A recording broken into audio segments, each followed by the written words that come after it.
नमस्कार. आपण पाहायला सुरुवात केली आहे मंडल न्यूज आणि आपण पाहत आहात कॉफी विथ माधव या शो मध्ये. आज खूप अशा प्रसिद्ध व्यक्तींना इथे बोलावणे आणि त्यांची तुमच्याशी भेटगाठ घालून देणे हे आपलं नित्यच चाललेलं आहे. परंतु आज खूप अशा वेगळ्या व्यक्तींना, वेगळ्या नेत्याला, वेगळ्या संस्था प्रमुखाला, एका साहित्यिक मनाच्या केवळ हृदयाच्या माणसाशी तुमची भेट घालून द्यायची आहे. खरं म्हणजे त्यांची ओळख वगैरे हा खूप नंतरचा औपचारिक प्रसंग असेल. मला तुम्हाला सांगायला आवडेल की 75 वर्ष आयुष्याची काढल्यानंतर अक्षरशः प्रसन्न अशा, अतिशय प्रेमळ अशा व्यक्तिमत्वाला तुम्हाला भेटायला नक्की आवडणार आहे. त्यापूर्वी मंडल न्यूजला तुम्ही सबस्क्राईब केलं नसेल तर जरूर आता लगेच करा, कारण याच चॅनलवर आपल्याला विविध प्रकारच्या नेत्यांशी भेटीगाठी होत राहतील. आज माझ्यासोबत आहे महाराष्ट्राचे माजी मंत्री, कृषी मंत्री आणि अमरावतीच्या प्रसिद्ध अशा श्री शिवाजी शिक्षण संस्थेचे अध्यक्ष आदरणीय भैयासाहेब देशमुख. नमस्कार. भैयासाहेबांचा परिचय मी काय करून द्यायचा आहे? पहिलीच चूक आलेली आहे माझ्यासोबत. कारण म्हणजे हर्षवर्धन या नावामधलं जे उंची आहे ती भैयासाहेबांमध्ये आहे आणि खूप लोकप्रिय नाव आहे अमरावतीमध्ये, महाराष्ट्रामध्ये. आज कृषी मंत्री म्हणून त्यांनी केलेलं काम आणि आता 75 वर्ष आयुष्याची. आता अमरावतीमध्ये खूप मोठा सत्कार होणार आहे त्यांचा आणि नितीनजी गडकरी, शरदचंद्रजी पवार साहेब अशा सर्व मान्यवर त्यांच्या सत्काराला येणार आहेत. त्या निमित्ताने म्हणा किंवा आजपर्यंतच्या मोठ्या प्रवासाची मला त्यांच्याकडून ऐकून घ्यायचा तो प्रवास मी अगदी सुरुवात करणार आहे ते थेट त्यांच्या जरूर गावाला. भैयासाहेब काय म्हणू, भैयासाहेब म्हणू की हर्षवर्धन म्हणू? तुम्ही म्हणाल हर्षवर्धनजी. जी नाही लावलं तरी चालेल, भरपूर लहान नाव आहे. काय मोकळं मन आहे तुमचं. हर्षवर्धन शेवटी आई वडिलांनी बारसं करून ठेवलेलं नाव आहे. काय काय किती मोकळं मन आहे. सगळ्यांना साहेब म्हणायची घाई पडली आणि तुम्ही हर्षवर्धन म्हणा म्हणता.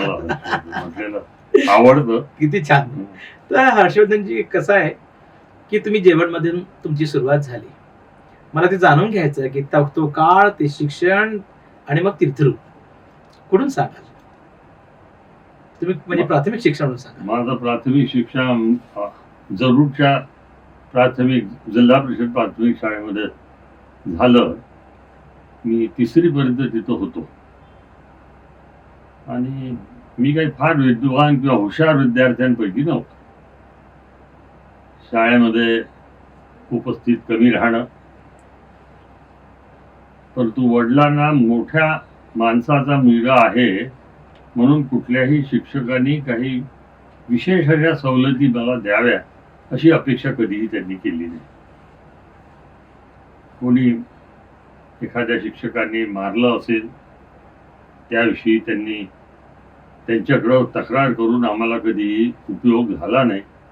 कारण की ते तुझं काहीतरी चुकलं असेल म्हणून तुला शिक्षा झाली, मी याच्यात कोणाशी बोलणार नाही, अशा प्रकारची त्यांची वागणूक होती, प्रवृत्ती होती. त्यामुळं आम्हाला सरळ मार्गी चालायची एक शिकवण अप्रत्यक्षरित्या वडिलांच्याच मार्फत मिळाली. वडील कडक होते? वडील कडक नव्हते पण शिस्तप्रिय होते. कडक कधीही नव्हते. त्यांचा स्वभाव फार मृदू होता. त्यांच्याशी आम्हाला मोकळ्या मनाने चर्चा करता यावी. आम्ही वडिलांची संधी होती त्यावेळेस? अशी संधी होती तुम्हाला? हो, त्या काळात बाबा मला हे असं वाटते वगैरे असं विचार माझ्या, विशेषतः माझ्या मोठ्या भावांना. आम्ही मोठे भाऊ जास्त चर्चा करायचे, कारण की वाचनाची सवय त्यांना, मोठ्या भावांना, प्रियदर्शन देशमुख यांना लहानपणापासून होती आणि आजपर्यंत त्यांचे आता डोळे त्या वाचनापायी खराब झाल्यामुळे आता त्यांचं वाचन बंद झालं. ते आता 80 असतील. त्यात नाही, माझ्यापेक्षा 1.5 वर्ष जवळ जवळ समवयीन होतो. ते थोडे 1.5 वर्ष मोठे होते, परंतु आदरणीय होते, फार हुशार होते आणि हुशार असल्यामुळं त्यावेळेस त्यांना पिलानीला ऍडमिशन मिळाली होती, IIT.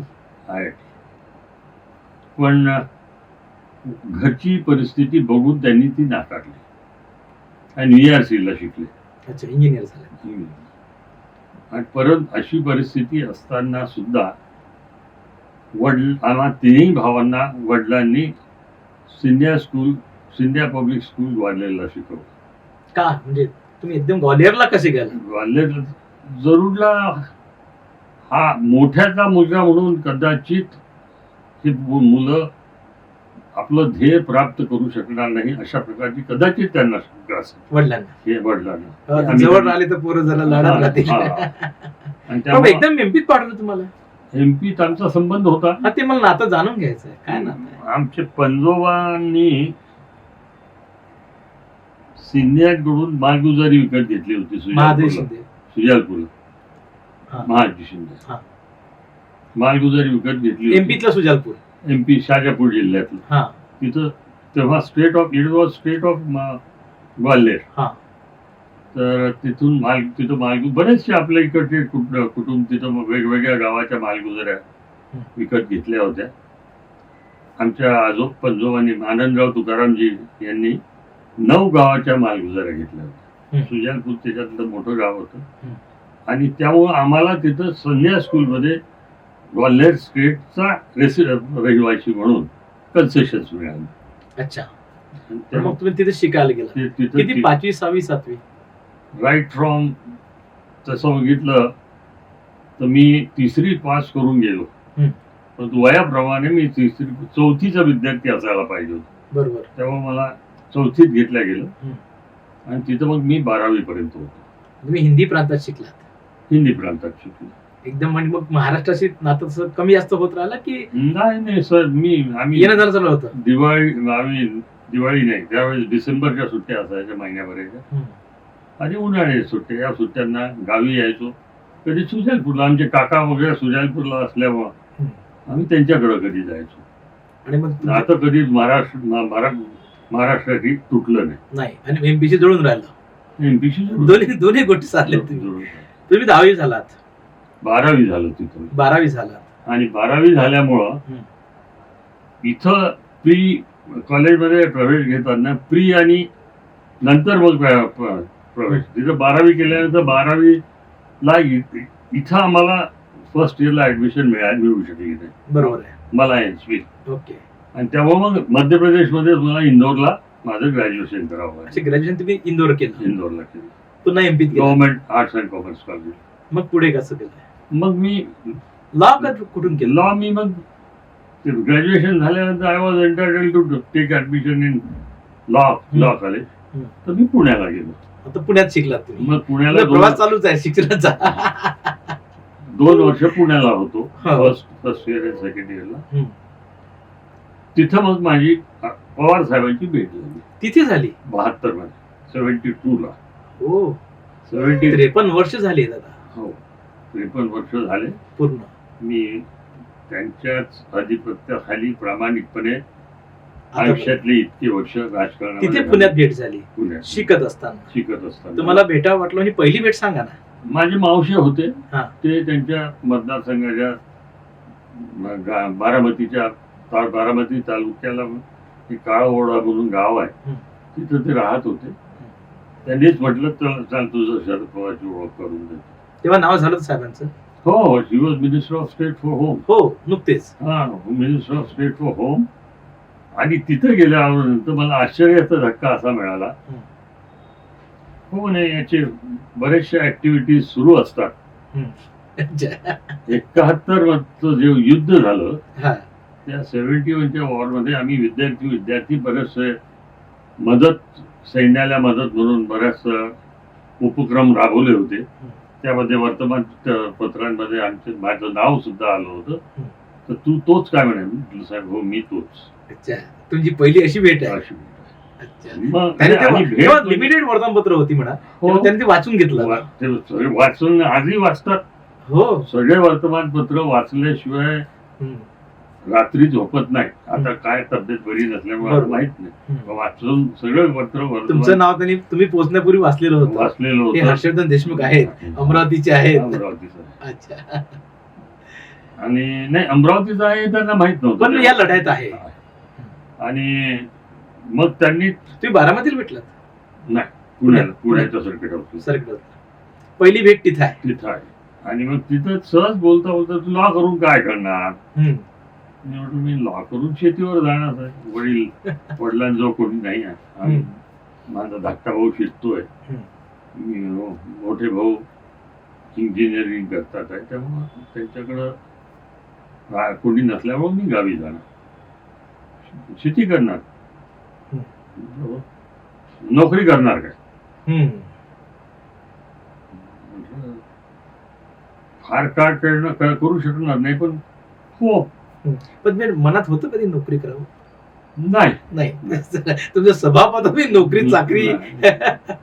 पण मग त्यांनी मला रविवारी भेट झाली, बुधवारी मला सांगितलं की मुंबईला ये.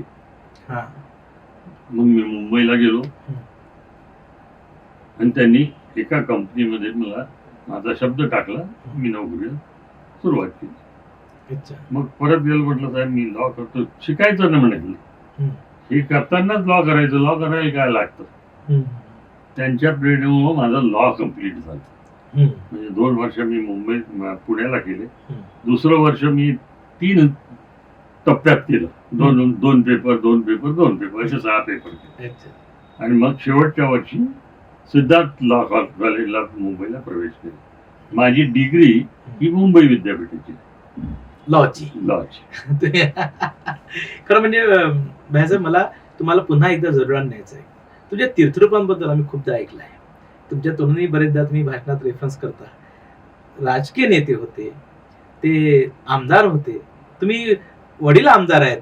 हे जे आता जे पोरांमध्ये ग्लॅमर आहे, मी माझे बाबा आमदार आहे किंवा माझे पप्पा आमदार आहे, कसं होतं तुमचं नातं, बॉन्डिंग कसं? काय झालं, he was never a politician. खालच्या कुठल्याच पदावर त्यांनी काम केलं नाही. म्हणजे कुठं जनपद वगैरे होती, जनपदचे चेअरमन माझे, त्यांच्या वडिलांचे आते भाऊ भास्करराव जगजीवनराम हे झाले. यांनी ते पद वगैरे घेतलं नाही, पण तिथं जनपद मध्ये शिक्षण सभापती झाले आणि म्हणून तुमच्या आजोबांच्या शिक्षण संघटनेचे ते अध्यक्ष होते. He was just a nominal head. आणि त्यामुळं पांडे सरांचा आणि त्यांचा खूप घनिष्ठ संबंध होता. आमदार ते झाले 62 मध्ये. 57 ची निवडणूक पराभूत झाले, तेव्हा मी गावात होतो. 62 ते 67 या काळात मी जरूरला नव्हतो, मी सिंधिया स्कूलला होतो. करेक्ट. त्यामुळे त्यांची ती कारकीर्द कशी झाली, काय झाली बघितली नाही. काय नाही, मी काही बघितली नाही, अनुभवली नाही, अंगाती आली नाही. खूप चांगला शब्द ते तुम्ही वापरला, बरं झालं. अंगाती आली नाही तो प्रश्नच नव्हता. आणि असं काही वडिलांनी असं आम्हाला काही स्पेशल म्हणून समाजाच्या व्यतिरिक्त आम्ही आहो असं कधीच भागवलं नाही. बाप तू पुढे आता भविष्यात आमदार हो, युवा नेते हो. This was not at all in his mind. मी जेव्हा जिल्हा परिषदला उभा झालो तेव्हा ते पुण्यातून आलात. पुण्यातून आलो, ते नोकरी सोडून दिली, लॉ झाले. नोकरी सोडताना पुन्हा पवार साहेबांना भेटलो. म्हटलं साहेब आता मी गावी जातो, माझ्या वडिलांची प्रकृती बरी राहत नाही. ठीक आहे म्हणजे संपर्कात राहा, एवढाच. मग 69 ची जिल्हा परिषद निवडणूक आली. गावाच्या राजकारणात पडायचं नाही हे वडिलांनी मला अजून आता कटाक्षाने सांगितलं होतं. पहिलीच जेव्हा जिल्हा ग्रामपंचायतीची निवडणूक झाली त्याच्यात मी थोडस डॅबल केलं. त्यांनी मला फार कडक शब्दात सांगितलं की तू जे काही करशील, ज्याच्या कोणाच्या विरोधात करशील, ते आपल्या सोबत राहणारे आधीचे आणि नंतरचे लोक आहेत. त्यामुळे तू या स्तरावर अजिबात कधी बोलायचं नाही. एवढा एक माझा सल्ला तुला आहे, पुढं तुला काय करायचं कर. तुमची चर्चा व्हायची अशी? हो. राजकीय सांगितलं ना, राजकीय वगैरे याच्यात तुला वर काही जिल्हा स्तरावर जायचं असेल, माझी काही हरकत नाही, ते तू कर. आणि म्हणून मग जेव्हा जिल्हा परिषद आली तेव्हा मी जिल्हा परिषदचं तिकीट मागितलं, उभं राहतो म्हणून सांगितलं. आता कुठल्या पक्षाकडून उभं राहायचं? तुम्हाला ऐकायचं आहे की बाबाचा पक्ष कोणता होता? नाही, ही वॉज इंडिपेंडेंट. पक्षच निवडून आले, ते काँग्रेसच्या विरुद्ध लढले होते. काँग्रेसच्या विरोधात बरोबर. पण ही माइंड काँग्रेसी म्हणजे राष्ट्रीय काँग्रेस, गांधीजींची काँग्रेस. कारण की माझ्या आजोबांनाही काँग्रेसने तिकीट दिलं नव्हतं. हम्म. 52च्या निवडणुकीमध्ये रामराव आनंदराव देशमुख किंवा त्याचे तात्यासाहेब देशमुख म्हणून आहे, हम्म. त्यांना तिकीट नाकारलं होतं काँग्रेसने, आणि म्हणून मग ते स्वतः न राहता त्यांनी माणूस उभा केला होता. हम्म. त्याचं नाव लोणीचे आहेत ते परशुरामजी दारोकर. हम्म. ते पराभूत झाले. हम्म. तर त्यामुळे काँग्रेसमध्ये प्रवेश झाला नव्हता, ज्यांनी कधी प्रवेश केला नाही. अपक्ष उमेदवार, अपक्ष उमेदवार अपक्ष होते आमदार. आणि इव्हन आमदार होते. हम्म. निवडून आल्यानंतर त्यांना काँग्रेसच्या अनेक नेत्यांनी हम्म. काँग्रेसमध्ये प्रवेश करावा हम्म. असं त्यांना म्हटलं, गळ घातली. पण वडिलांनी स्पष्ट सांगितलं की मला माझ्या मतदारांनी अपक्ष म्हणून निवडून दिलेला आहे, आणि त्यामुळे मी त्यांच्याशी बेईमानी करणार नाही. तुम्हाला जर मी काँग्रेसमध्ये आमदार पाहिजे असेल तर तुम्ही मला येत्या निवडणुकीमध्ये निवडत तिकीट द्या, हम्म. मी तुमच्या तिकिटावर उभा राहील. म्हणजे he was such a principled man. Clear होते, क्लिअर होते. पब्लिकशी लोकांशी नातं होतं त्यांचं. लोकांची मला बेईमानी करायची नाही, मी करणार नाही. तुम्हाला काँग्रेसचा आमदार म्हणून मला बघायचं असेल तर मला 67च्या निवडणुकीमध्ये तिकीट द्या. करेक्ट. ते त्यांना दिलं नाही, हम्म. ते लढले नाही. त्यानंतर एकदा आमदार झाले. एकदा आमदार झाले. बरोबर. आणि मग मी जेव्हा गावात आलो 76 मध्ये, हम्म. तेव्हा राजकारणामध्ये त्यांचं काही इंटरफिअर संपलं, बिलकुल दखल देत नव्हते, दखल देत नव्हते. संन्यास घेतला. त्याची प्रकृती पण साथ देत नव्हती, त्यामुळे जास्त दगदगी करायची नाही. लोक यायचे, खूप सारे मिटिंग व्हायच्या वगैरे व्हायच्या, हम्म. कुणाला पाठिंबा द्यायचा, काय करायचं हे ठरवायचे ते. अच्छा, पॉलिसी मेकिंग. पण आणि जेव्हा मग तिकीट, कारण की मी काँग्रेसमध्ये गेलो नव्हतो, वडील गेले नाही, मी नव्हतो, तर मग तिकीट कोणाला मागायची?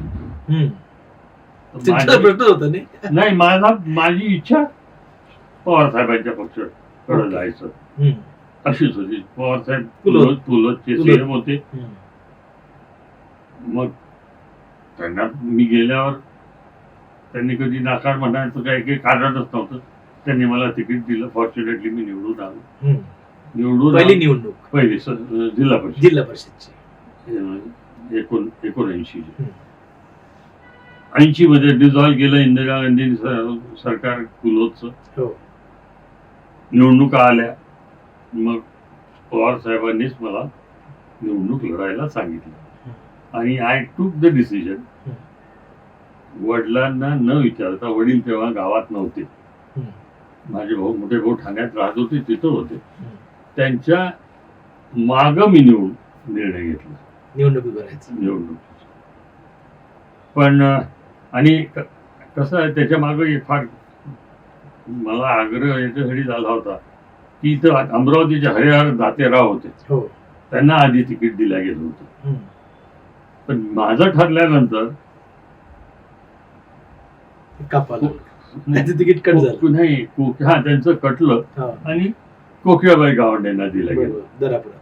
मग मी रिलक्टंट झालो. रिलक्टंट झाल्यावर आता लढायचं की नाही या विचारात पडलो. वडील नव्हते गावात. मी पवार साहेबांशी संपर्क साधला, म्हटलं असं असं झालं, त्या आमच्या नात्यात आहे, मी उभं राहू नये असं मला वाटतं.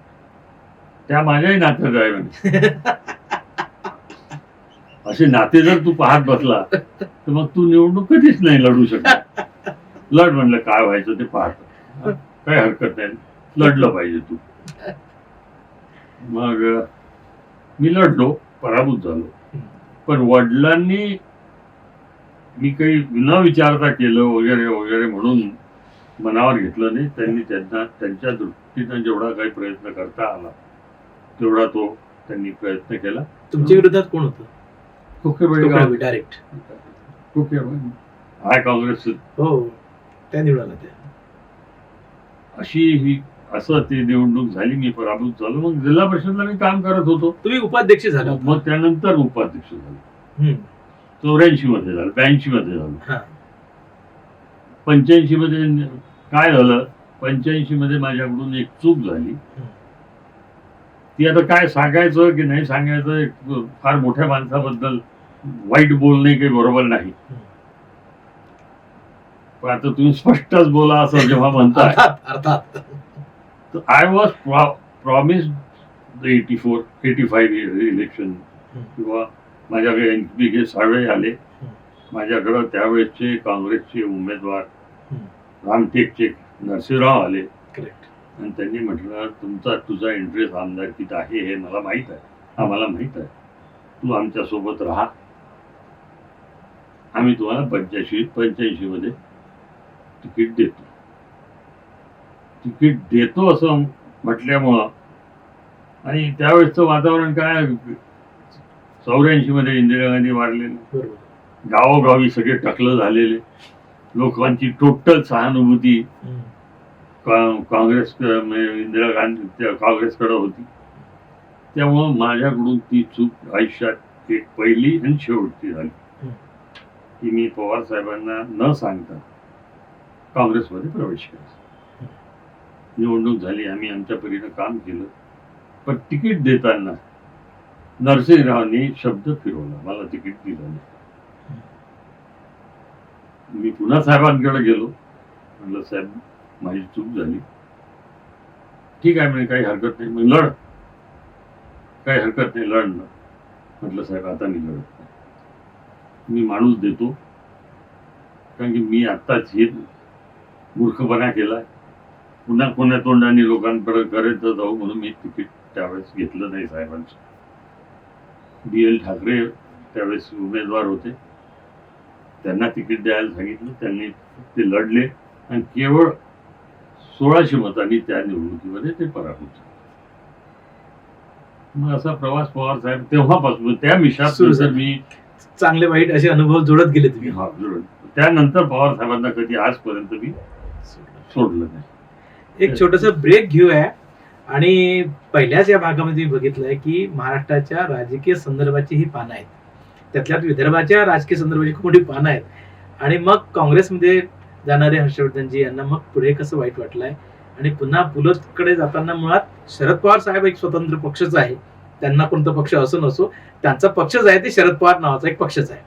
आणि मग त्या पक्षापासून ते गेल्यानंतर तेवढ्याच मोठ्या मनाने त्यांनी पुन्हा नाही आपला व्यक्ती आहे, प्रिय व्यक्ती आहे, तर अगदी क्षमा करून पुन्हा आपल्यामध्ये सोबत घेतलाय.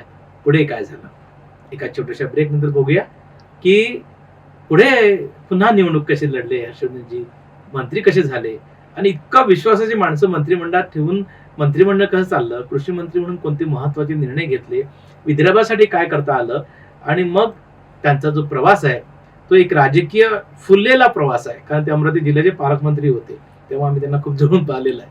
अतिशय कठोर, कडक, आणि त्यांच्यासमोर कोणाची बोलायची बिंदास नाही असं ते व्यक्तिमत्व होतं तेव्हा ते मंत्री असताना. आणि नंतरच्या प्रवासामध्ये त्यांनी राजकीय अंग थोडस काढून घेतलं. या सगळ्या प्रश्नांची उत्तर तुमच्या मनात असा हवीत, ही प्रश्न आहेत अनेकांच्या मनात, त्या सगळ्यांची उत्तर मी तुम्हाला देतो. एक छोट्याशा ब्रेक नंतर भेटूया. पुन्हा एकदा आपलं सर्वांचं स्वागत करतो मंडल न्यूजच्या या कॉफी विथ माधवच्या शो मध्ये. तुम्ही बघत आहात हा भाग क्रमांक 2, आणि माझ्यासोबत आहेत असं म्हणूया की महाराष्ट्रामध्ये बहुजनांच्या ज्ञानाची ज्यांनी महाद्वार उघडली असे स्वर्गीय पंजाबराव उपाख्य भाऊसाहेब देशमुख यांच्या सुप्रसिद्ध अशा श्री शिवाजी शिक्षण संस्थेचे अध्यक्ष हर्षवर्धनजी देशमुख माझ्यासोबत आहेत. महाराष्ट्राचे ते एक माजी कृषी मंत्री आहेत, फार मोठं राजकीय व्यक्तिमत्व आहे. असं असताना त्यांचं लोकनेता असणं हे लोकांना अतिशय विलंबनीय असं त्यांचं रूपही आहे. आज मी चर्चा करतोय, आज त्यांची 75वी लोक साजरी करतात आहे, संस्था साजरी करत आहे, अमरावतीकर साजरी करत आहेत, आणि 75 वर्षाचा प्रवास एकेका टप्प्यावरून आपण आलो आहोत. शरद पवारांसोबत त्यांची असलेली गट्टी, पहिली मैत्री, मग गट्टी, मग राजकीय मित्र, आणि मग आता त्यांच्या मंत्रिमंडळात ते थेट मंत्री म्हणून. मला विचारायचं आहे हर्षवर्धनजी की तुम्ही ती निवडणूक कोणती आहे की जे जिंकलात, आणि तेव्हाचे काय सीन होता? मी मग 10 वर्ष 85 निवडणूक आधी म्हटल्याप्रमाणे मी लढलो नाही.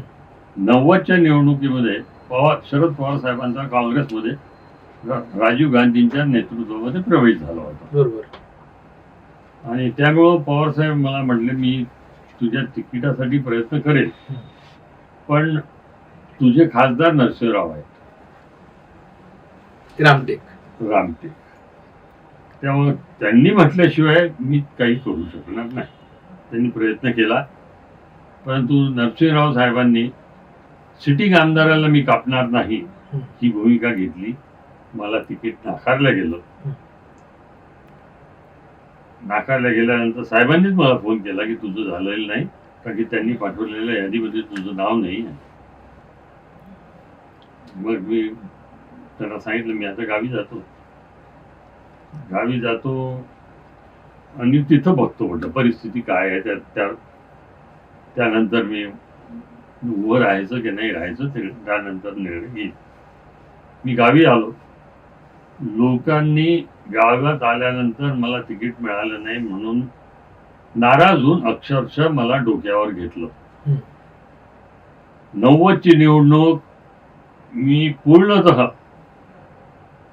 घरचा एकही पैसा न लावता लोकांनी पैसा लावून मला निवडून आणलं. जिंकलात तुम्ही. विरोधात कोण? विरोधात पुरुषोत्तमराव मानकर, सिटिंग आमदार. सिटिंग आमदारच काँग्रेसचे. मग तुम्ही कोणत्या पुलोद? मी मग अपक्ष. पुलोद नव्हती काँग्रेसमध्ये गेले होते. पवार साहेब काँग्रेसमध्ये गेले होते. ते काँग्रेसी झाले होते. मग त्यांचा आतून पाठिंबा होता का? म्हणजे आतली गोष्ट विचारतोय. आता आतून पाठिंबा असं म्हणून तसं आम्ही लोक सांगतो ना लोकांना यांना आतून पाठिंबा आहे. मनाचा पाठिंबा त्यांचा निश्चित होता. यस. पण साहेबांचं फॉलोईंग असं विदर्भामध्ये कधीच नव्हतं. दुर्भाग्यवश आधी नव्हतं आणि आम्हीही काही निर्माण करू शकलो नाही. ही आमचं दुर्दैव किंवा ही आमची कमतरता ही मान्य केलं पाहिजे. Correct. So there was a no vote bank of Sharad Pawar in Vidarbha. आम्ही जे आलो निवडून, मी आलो असेल, सुभाष ठाकरे आले असतील मंगळूर फिरून, हे आम्ही आमच्या स्वतःच्या याच्यावर आलो.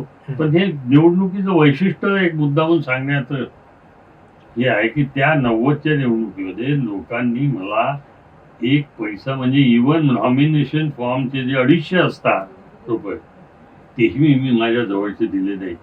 त्या फॉर्मवर माझी स्वतःची सही पण नाही आहे. लोकांनीच फॉर्म माझा भरला, त्यांनीच सही केली आणि त्यांनीच माझी निवडणूक लढवली. अक्षरशः मला लोकप्रिय होऊन गेले होते. उद्या कुठल्या गावाला जायचं आहे हे मला रात्री माहित नसायचं. मी जेव्हा बाहेर पडायचो आंघोळ तयार होऊन, तेव्हा एक जीप डिझेल भरलेली ड्रायव्हर सहित उभी असायची आणि त्याच्याजवळ कोणत्या गावाला जायचं याची यादी असायची. अपक्ष उमेदवार आहे. अपक्ष. तुम्ही निवडून आलात. त्याप्रमाणे मी त्याच्यातला एक कहर तुम्हाला सांगतो की लोकांच्या पैशावर काय सुरुवाती एक 2-3 दिवस माझं जे मी जेवण द्यायचो घरी ते सुद्धा लोकांच्याच पैशावर झालं. हे माझ्या जेव्हा लक्षात आलं, एक दिवस माझ्या काम करता पोरगा तिथं मला पिशवी घेऊन दिसला. तिथं सगळे बसेल डोनेशन्स यायचे, पैसे वाटले जायचे. म्हटलं तू इथं काय करून आहे? बाजारासाठी पैसे घेत मागतो. काय? चल माझ्या घरी चल. आज चल म्हटलं. आज घेऊन गेलो. मिसेसला म्हटलं हे काय करताय तुम्ही? लोक पैसे निवडणुकीला लावतात ठीक आहे, जेवण तर आपलं घाला त्यांना. म्हणजे इतका लोकांचा म्हणजे उत्स्फूर्तपणे मला पाठिंबा होता. बरोबर. की नाही काहीच खर्च करायचा नाही. म्हटलं एवढा मला करू द्या कमीत कमी. कार्यकर्त्यांना जेवण वगैरे घरचं जे जेवण आहे त्यांना देऊ द्या. बाहेरचे आता काय रात्री जे बसत असतील जेवत असतील त्याच्यात माझा काही संबंध नव्हता. पण घरचं जेवण मी मग 2-3 दिवसानंतर माझ्या लक्षात आल्यानंतर हा एक फार म्हणजे मार्मिक आणि असं कोणाबद्दल घडत नसेल असा किस्सा. तुम्ही लोकप्रियते अगदी शिखरावर गेले होते, अपक्ष असून निवडून आलात. मग काय झालं मुंबईत? काय झालं? तुम्ही निवडून गेला? निवडून गेलो. पहिलीच ना निवडणूक तशी जिंकणारी तुमची पहिलीच निवडणूक आहे ना जिंकलेली. तिथे गेल्यानंतर अनेक नेते मागे लागले होते, इकडे या तिकडे या तिकडे या. मी म्हटलं मी कुठंच जात नाही, मी पवार साहेबांचा माणूस आहे. आय गो डायरेक्टली टू हिम. ते जे म्हणतील त्याप्रमाणे मी काम करेल. आणि पवार साहेबांच्या यादीमध्ये मी ऑलरेडी होतो. त्यांची एक मराठी यादीच आहे, त्यात विदर्भात तुमचंच नाव आहे असं लोक म्हणतात. मी होतो. आला काय म्हणायचं अभिनंदन म्हणे तुझं. मग झालं सुरू. आणि त्यावेळेसच काँग्रेसचं सरकार शरद पवारांचं हे अपक्षांच्या मदतीवर होतं. मग मी काही माझ्यासोबतचे लोक म्हणजे माझ्या समवयीन लोक, त्याच्याबद्दल सुभाष ठाकरे, हो. मंगरूळ गिरजे, वाशिममध्ये. विलास शृंगार पवार, अड्याळचे, भंडारा जिल्हा, ते बरोबर. माझ्यापेक्षा सिनियर होते. एक टर्म माझ्यापेक्षा आधी निवडून आलेले. हम्म. ते तोताराम कायंदे बुलढाण्याचे. हम्म. एक माझा लॉ कॉलेजचा पुण्याचा क्लासमेट सुभाष कुल, हम्म. हा इंदापूर म्हणून निवडून आलेला होता. सांगली इंदापूर. नाही, बारामती बारामती. म्हणजे पुणा, हा, पुण्याचा इंदापूर म्हणजे जिथं हर्षवर्धन पाटील आता हो. आमदार होते मध्ये, तिथं तो निवडून आला होता. तोही अपक्ष आला होता. असे आम्ही साधारणतः 9 जण पक्के होतो. आपले वर्धेचे हे सगळे अपेक्षा पवार साहेबांची भेट. वर्धेचे सभानेच आहे, अच्छा. माणिकराव सभाने. हा, म्हणजे हे माझ्यापेक्षा सिनियर होते. बरोबर आहे. आधीचे टर्म त्याचे 1 की 2 झाले होते, हम्म. पण ते माझ्या नेतृत्वामध्ये आले. Hmm. And then we started making a group. आणि पवार साहेबांना कसं मजबूत करायचं, तो आम्ही जिम्मा उचलला, किल्ला लढला. हा. एवढाच नाही की शरद पवारांच्या विरोधात मध्ये बंड झालं होतं, तुम्हाला आठवत असेल तर. म्हणजे त्याच्यामध्ये विलासराव देशमुख, हो. सुशील कुमार शिंदे हे सगळे दिल्लीला गेले होते. हे दिल्लीला जाऊन मग त्यांच्या चाचपणी करण्यासाठी ऑब्झर्वर आले होते. हो. ऑब्झर्वर आले होते. त्याच्यात मुपनार होते, हम्म. मुखर्जी होते, आपले काय नाव, प्रणब मुखर्जी होते. ती टीमच आली होती काँग्रेसची. आणि एक जण साऊथचे कोणतरी होते. त्यांच्या समोर आम्ही सगळ्यांनी म्हटलं, आम्ही एकटे भेटणार नाही, आम्ही एकत्र भेटू. आणि मग आम्ही एकत्र 13 जण भेटलो. त्यांना स्पष्ट सांगितलं की कोणी काय म्हणत असेल याची आम्हाला काही घेणं देणं नाही, पण तुम्ही जर काँग्रेसच्या नेतृत्व शरद पवारांकडून काढलं, दुसरे मुख्यमंत्री केले, तर आम्ही काँग्रेस सोबत राहणार नाही. स्पष्ट भूमिका. स्पष्ट. आणि हे कोणीच बाकीचे बोलत नव्हते. तुम्हाला काय बोलायचं, तुम्ही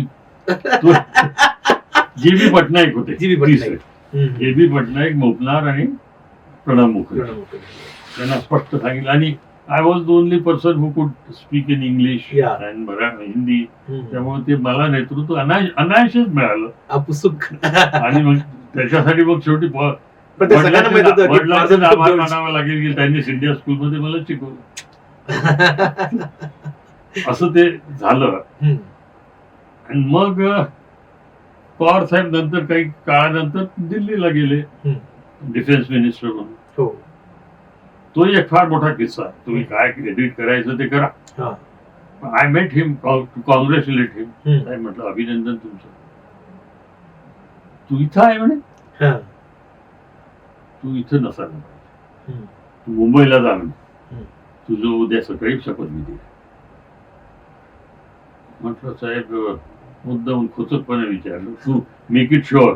म्हटलं साहेब, ट्रेननी जाऊ की प्लेननी जाऊ? खरंच जाऊ की नाही? साहेब म्हटलं, मूर्खा, प्लेननी जा, पोचशील कसा बरं ट्रेननी? म्हणजे कन्फर्म केलं तुम्ही? I want to make it sure, doubly sure की बाबा नक्की आहे की नाही. मग मी प्लेननी इथं आलो. पण त्या पहिल्या सुधाकरराव नाईकांच्या मंत्रिमंडळामध्ये माझं नाव आलं नाही. मी शपथविधीचा कॉल साठी वाट पाहत बसलो, पण ते आलं नाही. ठीक आहे, मग मी शपथविधीला गेलो. लोकांच्या शेवटी संकुचितपणा ठेवण्यात काही अर्थ नाही. माझ्यासोबतचे सगळे मंत्री 2-3 होते. ते म्हणले आम्ही नाही जात, तुम्ही जाऊ नका. अरे म्हटलं नाही, असं नसते होत. आज नाही झालं, उद्या होईल. त्याचं काय वाईट वाटून घ्यायचं नाही. आपला आनंद झाला नाही तर ज्याचा आनंद झाला त्याच्या याच्यात आपण जाऊ, गेलो पाहिजे, सम्मिलित झालं पाहिजे. हे कुठे राहिले राजकीय नेते? आता हे पुस्तकातले नेते आहेत, असा विचार करणारे नेते राहिले का? मी शपथविधीला गेलो, त्याचं सगळ्यांचं अभित भेटलो. मग आता असं आहे, मंत्री झाला तुम्ही? नाही, मंत्री झालो म्हणजे यादीत नावच नव्हतं, असा सोपा सापा नाही झालो. शपथविधी गेला तुमचा? तो शपथविधी गेला. मग एक दिवस आता सहज म्हणजे मी मुद्दाम गेला म्हणून परत काही साहेबांकडे गेलो नाही. तुम्ही म्हटलं होतं काही झालं नाही, असं हे काही बरोबर आहे काय, असं काही गेलो नाही. एक दिवस सहज भेट झाली. काय रे हर्षवर्धन, काय झालं साहेब? मला नाही माहित काय झालं, पण मला एक तक्रार आहे म्हटलं. साहेब नाही झालं त्याबद्दल वाद नाही, माझ्या आता प्लेनचे तिकीट द्या, तुम्ही पैसे द्या. दोन्ही माझ्या पाठीवर हात मारला म्हणले याची भरपाई देईल म्हणे मी. म्हणजे अशा प्रकारचा तो नेता आहे माझा, म्हणून मी त्याच्यासोबत. छान डायलॉग आहे तुमचा. मग काय झालं, सुधाकर नाईक साहेब मंत्री झाले, मुख्यमंत्री झाले, आणि त्या शेवटी मार्जिनवर सरकार होतं. हो. काही म्हणजे मजबूत करायसाठी काही मंडळी मग जनता पक्षाची काँग्रेसमध्ये 9 जण सामील झाले. मग नाईक साहेब त्यांनी कबूल केलं होतं की एक राज्यमंत्रीपद तुम्हाला देण्यात येईल. तर त्याप्रमाणे मग सुधाकरराव नाईक साहेब दिल्लीत गेले, नॅशनली पवार साहेबांकडे गेले की बाबा असं आहे, कोणा एक माणूस आपल्याला इंडक्ट करायचा आहे. तेव्हा साहेबांनी ही पुट हिज फूट डाऊन, तुम्हाला इंडक्ट करायचं असेल त्याला करा, पण त्याच्यासोबत हर्षवर्धनचा शपथविधी झाला पाहिजे. दिस इज शरद पवार. हा, म्हणजे त्यावेळेस बरोबर त्यांनी आपल्या कार्यकर्त्याला, आपल्या नेत्या अनुयायाला कसं सेट करायचं. त्यावेळेस नरसिंहराव हे पंतप्रधान तर होतेच होते, हो, काँग्रेसचे अध्यक्ष होते, आणि मी नाही पाहिजे हे तेव्हा उघड झालं. जवळून तुमचा मतदारसंघ नाही हे उघड झालं होतं की त्यांना मी नाही पाहिजे, पण तरी पण साहेबांनी ही पुढे सोड डाऊन की जनता पक्षाच्या कुठल्याही माणसाचे प्रवेश करणाऱ्या माणसाचा शपथविधी व्हायचा असेल तर तो हर्षवर्धन शिवाय होणार नाही. काँग्रेसच्या अध्यक्षाच्या विरोधात जाऊन भूमिका घ्यायची होती, पण स्ट्रॉंग. म्हणजे असं माझा समावेश राज्यमंत्री म्हणून झाला. राज्यमंत्री म्हणून झाल्यानंतर मला महसूल हे खातं फार चांगलं मिळालं. मी त्याच्यात बरेचसे चांगले कामं करू शकलो. ऍडिशनल कलेक्टर ही पोस्ट माझ्या कारकिर्दीमध्ये, महाराष्ट्रात जी पद मिळालं आहे अतिरिक्त जिल्हाधिकारी, हा निर्णय तुम्ही करायला लावला माझ्या वेळेचा महत्वाचा निर्णय. आणि मग इतिहास आहे, सुधाकरराव नाईकांच्या विरोधात पवार साहेबांची नाराजी झाली. He was cornered. आम्ही जे होतो ते आमचे दुबईचे संबंध आहे वगैरे वगैरे असा बोंबाटा झाला. शरद पवारचं ते काय याचं प्रकरण, भूखंडाचं प्रकरण पुन्हा उचलून नेण्यात आलं. मी महसूल मंत्री असल्यामुळं मला ते सगळं माहीत होतं. मी सुधाकरराव नाईकांच्याकडे गेलो, म्हटलं साहेब हे अशी परिस्थिती आहे, साहेबांवर विनाकारण शिंतोडे उडतात आहे, आपण प्रेस घ्यावी असं माझी विनंती आहे. हो करतो म्हणून सांगितलं. 2 मंत्रिमंडळाच्या बैठकीनंतर प्रेसमध्ये त्यांनी वाच्यता केली नाही. मग 3ऱ्या वेळेस मी पुन्हा भेटलो नाईक साहेबांना. म्हटलं साहेब आपण बोलला नाही की बोललं पाहिजे, आणि जर आपण बोलत नसाल तर मी प्रेस घेणार आहे. डायरेक्ट. मग मी कधी कोणाला घाबरलो नाही. When I have studied the file, I know the factual position. मग मी माझ्या नेत्याला बदनाम का होऊ देऊ, करेक्ट, ही माझी भूमिका होती. नाईक साहेब नाराजी झाले, याचा परिणाम काय होईल म्हणे, माहित आहे का म्हणे. म्हटलं काय होईल, मला पक्षातून काढून, मंत्रिमंडळातून काढून टाकाल. हा डायलॉग सुधाकर, आता ते बिचारे देव झाले, हा डायलॉग त्यांच्याशी माझा झाला. मानला त्यावेळेस. आणि मग जेव्हा जे मंत्री काढण्यात आले त्याच्यात माझं नाव टॉपवर होतं, त्यामुळे माझं राजीनामा मागितलं गेलं, मी गेलो. त्यांनी मग तेही गेले. पवार साहेब पुन्हा आले. पूर्ण पहिल्याच यादीमध्ये माझं पुन्हा मंत्री म्हणून माझं प्रमोशन झालं. कॅबिनेट म्हणजे अपक्ष आमदार, पहिल्या स्टर्म मध्ये राज्यमंत्री, पहिल्या स्टर्म मध्ये मंत्री, कॅबिनेट मंत्री. मी साहेबांना म्हणायचो, साहेब आता तुम्ही परत जर गेले दिल्लीला हम्म. तर आता तिसऱ्या वेळेस मीच मुख्यमंत्री होणार आहे. तुम्ही कृषी मंत्री झालात मी पहिले. कृषी मंत्री झालो. माझ्याकडं हम्म. कधी नाही, ते आधी पण नाही नंतर पण नाही, सगळे ऍग्रिकल्चर कृषीशी संबंधित खाते हम्म. साहेबांनी एकत्रित करून माझ्याकडे. हॉर्टिकल्चर तोपर्यंत हा. वेगळं होतं, बरोबर, जलसंधारण वेगळं वेगळं होतं. होतं. हे सगळे खाते साहेबांनी एकत्र एकत्र केलं. करून माझ्याकडे दिले. बरोबर आहे. खरं एकमेकांशी हे जोडलेले आहेत. जोडलेले आहेत पण ते वेगवेगळे होते. वेगवेगळे होते. आता वेगवेगळे झाले. आता पुन्हा वेगवेगळे आहेत. जलसंधारण वेगळे, कृषी वेगळं, वेगवेगळे. बाकीचे वेगळे भाग वेगळे करून टाकले. पण पण साहेबांनी मला ते सगळे सगळ्यांचं एकत्र करून करून नाही, कारण की मी काम करतो हे त्यांना दिसत होतं. बरोबर. त्यामुळं कोणता निर्णय सांगता येईल कृषी मंत्री म्हणून घेतला जो विदर्भासाठी जर सांगायचं झालं, हम्म. इथं सिमेंट प्लग आणि छोट्या बंधाऱ्याचं नॉर्म्स हे विदर्भाला सुटेबल नव्हते. बरोबर. ते पश्चिम महाराष्ट्रामध्ये खडकाळ या प्रदेशामध्ये, डोंगरी प्रदेशामध्ये होते. आपल्या इथं ते मी शिथिल करून घेतले विदर्भासाठी. हम्म. आणि त्यामुळं बरेचसे सिमेंट बंधारे, कोल्हापुरी बंधारे हे त्या निर्णयामुळे आता आपल्या इकडे झाले. हे जे बंधारे झाले त्या निर्णयामध्ये त्या निर्णय कोल्हापुरी बंधारे येस. हे अप्पर वर्गासाठी 76 मध्ये त्याचे भूमिपूजन झालं. हो. 90 मध्ये मी निवडून येईपर्यंत त्यावर फक्त तो 74 कोटी दगड. रुपये. 74 दगड होता, थोडं बहुत काम झालं होतं. आता इथे भूमिपूजनाचा दगड. दगड. जायकवाडी किती लवकर झालं त्याप्रमाणे. लगेच, कारण की ते मुख्यमंत्री होते, त्यांच्याच याच्या खाली भूमिपूजन इथं झालं होतं. पण हे रखडलं होतं. बरोबर आहे. तर 90 ते 95 त्यावर मी 90 कोटीचं प्रोव्हिजन्स त्यावेळेस, म्हणजे 90 कोटी that was substantial amount that. त्यावेळेस ते पूर्णत्वात नेलं, पाणी थांबलं. म्हणजे आजही मी तिकडे गेल्यानंतर मला एक समाधान मिळतं की याच्या पूर्णत्वाला आपला हातभार लागला. हे महत्वाची कामं झाली. डार्क झोन मध्ये दोन्ही तालुके होते, वरुड आणि मोर्शी. ओके. आज ते दोन्ही आता कागदोपत्री जरी ते डार्क झोन मध्ये असतील तरी ऍक्च्युअली ते डार्क झोन मध्ये आज राहिले. तिथे एवढी पाण्याची मुबलकता झालेली आहे. हे महत्वाचे कामं तुम्ही केले. मी बघितलं आहे, जेव्हा पालकमंत्री होते तुम्ही तेव्हा पालकमंत्र्यांकडे येण्याचं आणि त्याच्या कामाला झपाटा, अलीकडे खूप नाव प्रसिद्ध आहे ते म्हणजे अजितदादांचं, त्यांच्या कामाला झपाटा.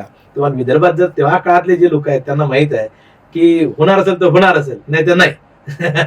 बायासाहेबांकडे, अटल देशमुखांकडे कोणी गेलाय आणि ते त्याला फिरवत बसले, असं कधी झालं नाही. होत असेल तर आता करतो, नाही तर निघ, आता होणार नाही. असंच झपाटा असलेले हर्षवर्धन देशमुख कृषी मंत्री म्हणून त्यांनी मोठं काम केलं. पण आता मला पुढच्या भागात त्यांना काही प्रश्न विचारायचे जे अनेकांच्या मनात आहे. त्यातला एक महत्त्वाचा प्रश्न आहे की राजकीय नेतेबद्दल त्यांचं आता मत काय आहे. कारण आता खूप बदललं आहे, राजकारणाची पद्धत बदलली आहे. पवार साहेबांच्या राजकारणामध्ये काय स्थिती आहे त्या पक्षाबद्दलची, त्याबद्दल तुम्हाला खूप उत्सुकता असेल. आणि महत्वाचा मुद्दा आहे की शिवाजी शिक्षण संस्थेचं अध्यक्षपद त्यांच्याकडे कसं चालून आलं किंवा ते त्यामध्ये कसे उत्साही होते किंवा त्यांना काय बदलायचं होतं, भाऊसाहेबांच्या स्वप्नाला त्यांना पुढे कसं न्यायचं होतं, हे सगळं लगेचच्या भागात पाहत राहा मंडल न्यूजला आणि फॉलो करा, सबस्क्राईब करा, लाईक करा. पुन्हा एकदा आपलं स्वागत आहे. आपण मंडल न्यूज बघत आहात आणि कॉफी विथ माधवच्या शो मध्ये महाराष्ट्राचे माजी कृषी मंत्री हर्षवर्धन देशमुख साहेब माझ्यासोबत आहेत. आम्ही गप्पा करतोय, खरं म्हणजे चर्चा करतोय आणि अनेक राजकीय संदर्भ आज जरा तपासूनही बघत आहे. शरद पवार साहेब हे त्यांचे गुरु आहेत, दैवत आहे, राजकीय नेते आहेत. आणि मग त्यांच्याशी एकनिष्ठ असलेले हर्षवर्धन देशमुख साहेब एकदा कृषी मंत्री झाले, राज्यमंत्री झाले, मग कृषी मंत्री झाले. राजकारण बदललं, 95ची निवडणूक पुन्हा उभे राहिले आणि निवडून आले. आपण इथून येऊ. तुम्ही निवडून आलात पण युती सरकार आलं. युती सरकार आलं, मग तुम्ही विरोधात गेलात. मग विरोधी पक्षामध्ये आम्ही बसलो. ज्या मुद्द्यावर आम्हाला भांडता आलं त्या मुद्द्यावर कडाक्याने भांडायचो. विधानसभेमध्ये माझ्या त्यावेळेसची भाषणं पण तुम्ही तपासून पाहू शकता. बरोबर. आणि मग 99 तेव्हा वातावरण खराब झालं आणि 99ची इलेक्शन आली. 4 वर्षात लागलाय. 99चे इलेक्शन झाले. काँग्रेसचं तिकीट दिलंय तेव्हा. इलेक्शनच्या तोंडावर 95ला मला काँग्रेसचं दिलं होतं. बरोबर आहे. मी 95 पंजाब आणि 99च्या निवडणुकीमध्ये त्या तोंडावर पवार साहेब काँग्रेस सोडली बाजूला गेले. नवीन पक्ष त्यांनी स्थापन केला. तुमच्याशी चर्चा केली होती? हो, चर्चा केली होती. चर्चा केली. आम्ही त्यांना म्हटलं हा निर्णय आमच्यासाठी, विदर्भासाठी अडचणीचा जाईल. अडचणीचा होईल असं आम्हाला वाटतं. पण म्हणजे मला तिथं अडचण व्हायला लागली आहे. माझी गळचेपी होते आहे. त्यामुळे मी काँग्रेस आता पक्षात तेव्हा. काँग्रेस पक्षात, त्यामुळे मी काँग्रेस मध्ये राहू शकत नाही माझ्या स्वतःच्या अस्तित्वासाठी. खूप कठीण निर्णय होता खरं म्हणजे. हा, नक्कीच कठीण होता. कठीण त्यातल्या त्यात विदर्भातल्या माणसासाठी तर फारच कठीण हो, कारण हे सगळं काँग्रेसचं आपलं. पश्चिम महाराष्ट्र नाही आहे विदर्भ. विदर्भ हा पूर्णतः काँग्रेसचा होता. काँग्रेसचा. तशी आम्हाला फार, तुम्हाला अडचणी, तुला अडचणीचं होत असेल तर येऊ नको म्हणे. असा डायरेक्ट. डायरेक्ट माझं संवाद नेहमी त्यांच्याशी डायरेक्ट राहिला थेट. आणि थेट. मला कधी असं गोलमोल कधी नाही. नाही आला कधी तू माझा आहे याचं मला कल्पना आहे. तो काही वाद नाही. पण मला हा निर्णय घ्यावा लागेल. हा खूप मस्त सांगतात हे साहेब. कारण पवार साहेबांसोबत इतकं स्पष्ट बोललेली माणसं रेअर असतील. एक तर लोकांची हिंमत नाही, आणि ते जे बोलत आहेत ते नेमकं तेच म्हणायचं, आणि त्यांना एवढे लोक कन्फ्युज आहेत असं एकत्रित वातावरण असंच आहे. स्पष्ट व्यवहार. स्पष्ट, माझ्याशी फार स्पष्टता त्यांची राहिली. मला कधी कन्फ्युजन वाटलं नाही. नाही, अजिबात. लोकांना का असं वाटतंय की साहेबांनी हो म्हटलं म्हणजे नाही असेल, नाही म्हटलं म्हणजे हो असेल? लोक कन्फ्युज आहेत की तेवढा ट्युनिंग नाही लोकांचं. माझं मंत्रिमंडळातला समावेश माझा किती स्पष्ट होतं सगळं. तुम्ही अगदी भावाचा हक्कात भेटायला गेले तुम्ही की हे असं करून द्या. असे नेते राहिले आता.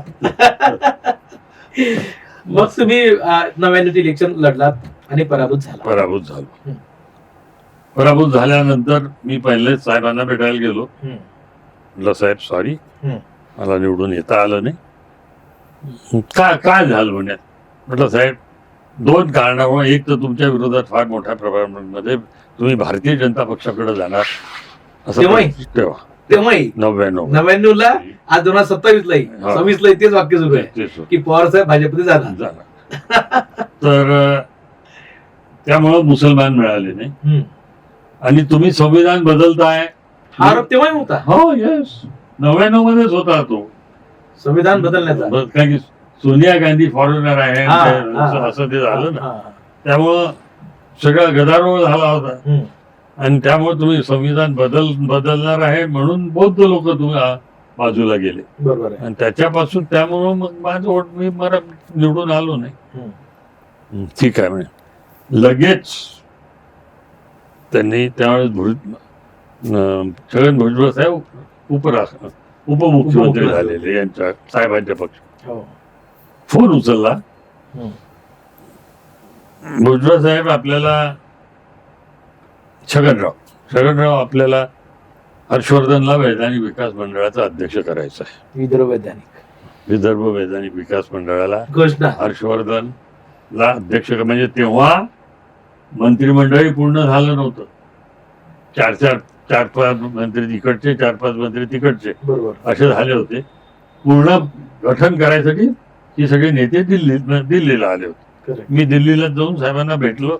म्हटलं बा पडल्यानंतर जाऊन भेटायला पाहिजे. What's demands that. गेलो. तिथंच सांगितलं की तुला वैधानिक विकास मंडळाला अध्यक्ष करायचं. तेव्हा लाल दिवाची गाडी होती. लाल दिवाची गाडी होती.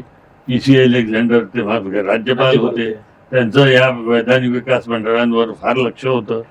50 कोटी रुपये दरवर्षी आम्हाला आमच्या डिस्पोजलला होते तेव्हा. 30 वर्ष झाले. तेव्हा 50 कोटी रुपये आमच्या डिस्क्रिप्शनला होते. We could distribute them as we wanted. अशा प्रकारच्या वैधानिक विकास मंडळाला, आणि वैधानिक विकास मंडळाचं अस्तित्वाची जाणीव मला असं वाटतं मी अध्यक्ष झाल्यानंतर लोकांना झाली. त्याच्यापूर्वी झाली नव्हती ही मी बिलकुल छाती ठोकपणे सांगू. पवार साहेबांचा एक निर्णय आहे की त्यांनी डॉक्टर बाबासाहेब आंबेडकर मराठा विद्यापीठ नामविस्तार केला. किती मोठा सामाजिक संघर्ष होता. त्या प्रक्रियेत तुम्ही होतात. काय चर्चा होत होती त्या प्रक्रियेत? आम्ही त्याचा विरोध करत होतो. निवडणूक तोंडावर होती 95ची विधानसभेची. आणि आम्ही असं म्हणत होतो की आता या निवडणुकीच्या तोंडावर आपण हा निर्णय घेतला नाही पाहिजे. मग त्या लोकांना, साहेबांचं असं म्हणणं होतं की त्या लोकांना किती वेळ ताटकळत बसायचं आणि हे शासन आपलं आहे की नाही आहे याची जाणीव कधी व्हायची. म्हणून साहेबांनी ही चळवळ जवळजवळ 15-20 वर्षापूर्वीपासून सुरू होती. हो, मराठवाड्यात तो मोठी चळवळ. मोठा अनेक महाराष्ट्रात- मुख्यमंत्री होऊन गेले हो. महाराष्ट्रात, पण कोणीही हिंमतच आहे ना ती. केली नाही. आणि आम्ही सर्वांनी मंत्रिमंडळातल्या प्रत्येक व्यक्तींच्या त्या निर्णयाचा आम्ही पहिले निर्णय विरोध केला. केला होता. पण साहेबांचं स्पष्ट मत होतं की या राज्यातल्या सामान्य माणसाला हे शासन आपलं आहे असं वाटलं पाहिजे. म्हणून हे काय याचे परिणाम काहीही झाले तरी मी हा निर्णय घेणार, अशा प्रकारचा निर्णय त्यांनी तो पंचायत, आणि त्याचे जे परिणाम झाले ते झालेच. मग शिवसेना मोठ्या प्रमाणामध्ये मराठवाड्यात वाढलेली आहे. मराठवाडा विदर्भामध्ये निवडून आली हम्म. आणि सत्ता गेली. करेक्ट. तुम्ही 90चे इलेक्शन पाहिलं, 95 पाहिलं, 99चं पाहिलं. 99चा पराभव आहे. मग पुढे काय? 99चं पाहिल्यानंतर पराभूत झाल्यानंतर साहेबांनी वैधानिक विकास मंडळ दिलं. हो, वैधानिक विकास मंडळ दिल्यानंतर 99ला जो माणूस काँग्रेसवर निवडून आला हम्म. त्याला पुन्हा 2004चं तिकीट दिलं गेलं. हम्म.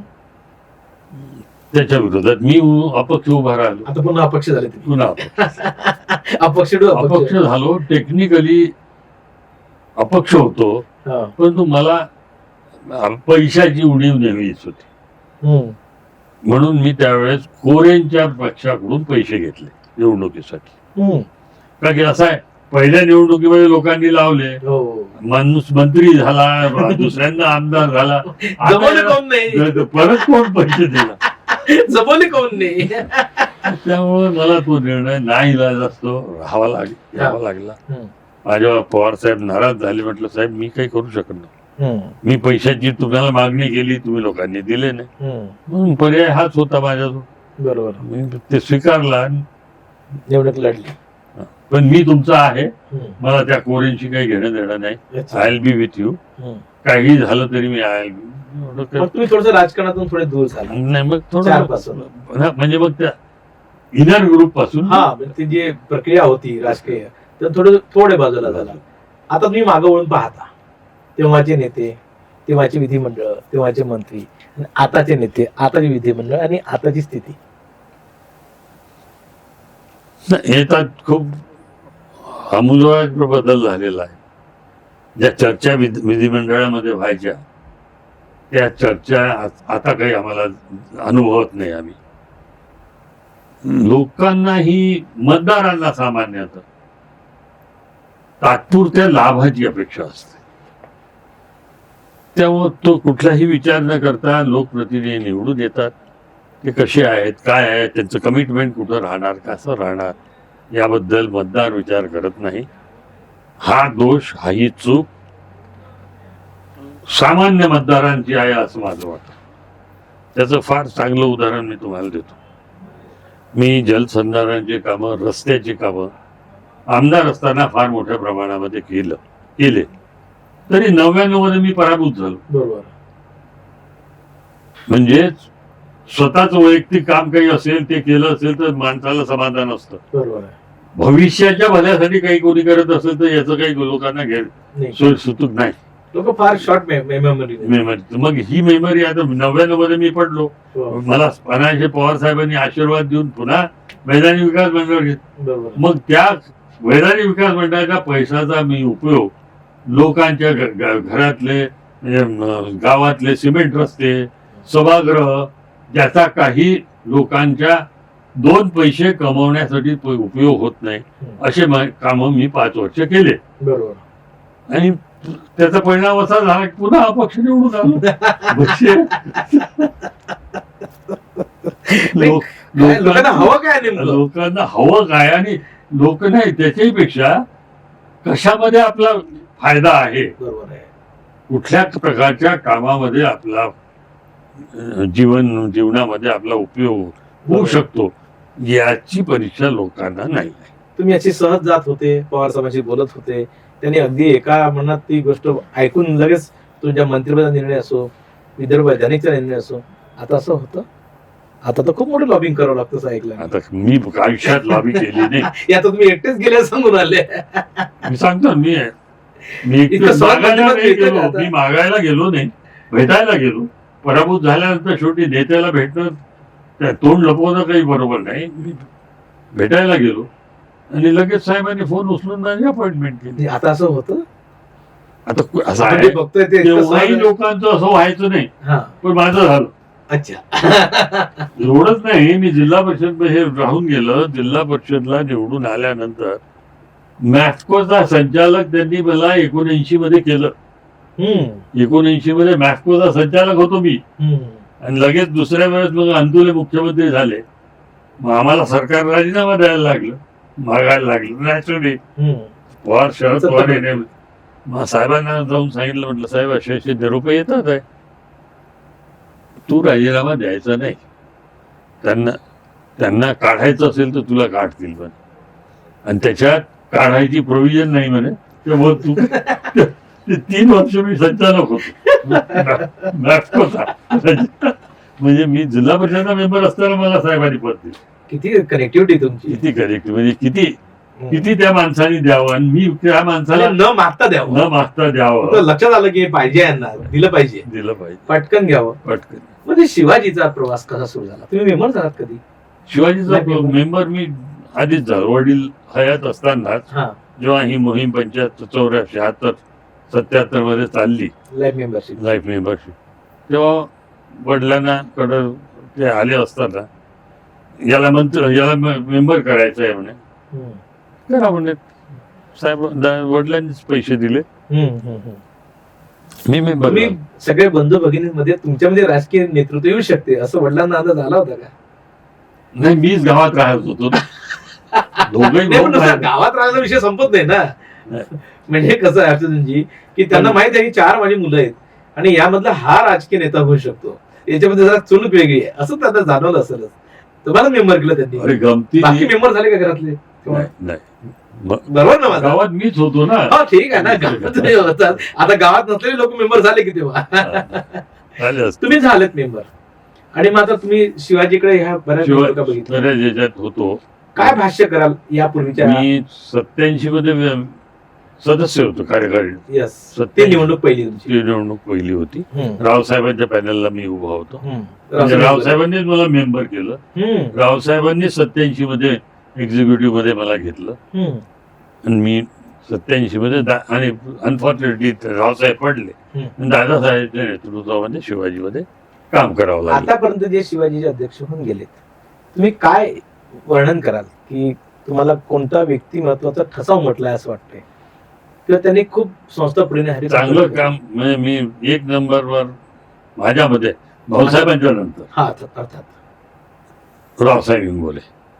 ते अशिक्षित असताना असून सुद्धा त्यांनी व्यवस्थित संस्थेचा कार्यभार चालवला. ते जिल्हा परिषदला अध्यक्ष होते. जिल्हा परिषदला अध्यक्ष होते. म्हणजे तो अनुभव होता आपल्या शासनाचा. त्या आधारे त्यांनी संस्थेचं काम उत्तमरित्या 10 वर्ष चालवलं. आणि त्यानंतर धोत्रे साहेबांचं, वसंतरावांचं. धोत्रे साहेब, तुम्ही अध्यक्ष व्हावं असं तुमच्या मनात आलं की काय काय म्हणजे कसं? नाही, म्हणजे आता असा इकडे पराभूत झालो होतो. नाही, इतकं तर सोपं नव्हतं ते.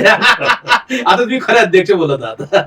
पण हर्षवर्धनजी सांगा की तुम्हाला वाटलं का की मी 87 मध्ये, लोकांना हे सत्यास्थान वाटतात? मी सत्ता स्थान नाही आहे वाटतात ना, पण वाटतं. बरेच लोक प्रयत्न करतात आणि जाहिराती, मला अध्यक्ष व्हायचं शिवाजीचं अशा मी जाहिराती बघितल्या आहेत. नाही झाले ते, पण अशा जाहिराती मी बघितल्या. नाही, 87 मध्ये मी होतो ना एक्झिक्युटिव्ह मेंबर, हा, तेव्हा मला एकूण जाणीव आली संस्थेची. मी बऱ्याचशा गोष्टी समजून घेतल्या, पण तेव्हा मी काही फार काम करू शकलो. अनफॉर्च्युनेटली 90 मध्ये आमदार झालो. बरोबर. संस्थेच्या दृष्टीने अर्थात आय कुड नॉट गिव्ह. उलट असं झालं असतं मी ना, जास्त काम, मस्त वेळ देऊ शकलो. मोठा कळीचा प्रश्न आहे. मी थोडं वेगळं पाहतो की 87 ला तुम्ही एक्झिक्युटिव्ह मध्ये होतात, 90 ला आमदार झाले, लगेच स्वप्न पडायला तुम्हाला अध्यक्षपदाची? ती नाही पडली. आज पडली असती, म्हणजे आता जे आमदार असते ते जर असे एक्झिक्युटिव्ह झाले असते तर लगेच ते अध्यक्षपदाचे दावेदार तेच राहिले असते. असं तेव्हा का नव्हतं वातावरण? नाही, असं मला कधी वाटलं नाही. हा, कारण की मी हा मोठा प्रश्न आहे की. I had chosen. माझं आयुष्यात मी एका पदावर असताना दुसऱ्या पदाची अपेक्षा करायची नाही हे धोरण ठरवून ठेवलं होतं Yes. आधीपासून. हम्म. मी कधीही म्हणजे जिल्हा परिषदला होतो, पदावून मी नव्हतो पदावर जेव्हा मी एक्झिक्युटिव्ह मध्ये आलो, म्हणून मी एक्झिक्युटिव्ह मध्ये आलो आणि ती रावसाहेबांनी मला म्हटलं हम्म. की तू उभा राहा म्हणून. मी स्वतःहून नाही आलो. हा, तुम्ही तसं एक कोणतं पद स्वतःहून नाही मागितलंय, एकंदरीत इतिहासामध्ये तर नाही, हे बघताय. जिल्हा संस्थेचं पद मी स्वतः हे आता तेच येतोय तिकडे मी की मग स्वतः सगळ्यांची चर्चा केली सगळ्यांची चर्चा केली. हम्म. आणि 87 मध्ये एकूण कार्यकारिणीचा जो काही डिझाईन पाहिले तुम्ही. वर्किंग आहे त्यातून मला असा अनुभव आला हम्म. की इथं अध्यक्षच काम करू शकतो. संस्थेची डिझाईन तशी आहे. आता मी सर्वांना काम करायचा मुभा देतोय, होय, पण त्यावेळेस अध्यक्ष घटना तशी आहे. घटनाच तशी आहे. अध्यक्ष प्रणाली नाही, जवळपास त्या काळातल्या सगळ्या संस्थांच्या घटना ह्याच आहेत. अध्यक्ष प्रणाली केलेली आहे सगळ्या संस्थांनी. केलेली आहे. अध्यक्षांना सगळे पॉवर दिले आहे. त्यामुळं मग मी सगळ्यांना भेटून हेच सांगितलं हम्म. की मला उभं राहायचं आहे, हम्म. पण अध्यक्ष पदाशिवाय मी दुसऱ्या पदावर उभा राहणार नाही. काय म्हणाले तुम्ही सहकारी? हं? सहकारी काय म्हणाले मग? नाही सहकार काही कसं आहे, आजकाल तोंडावर कोणी काही बोलत नाही. मला त्यांना काय वाटलं असेल तर वाटलं असेल, पण मला काही तोंडावर कोणी काही म्हटलं नाही. मी असाच फिरत राहिलो, बारामध्ये उभा राहिलो, पराभूत झालो. ओके, दिलीप बाबू विरोधात होते म्हणून शेळकेंना आम्ही पाडू शकलो नाही. करू शकेल. 17 मध्ये पुन्हा आम्ही एकत्र आलो. दिलीप बाबून ठरवलं की आता मी अध्यक्षाला उभं राहत नाही.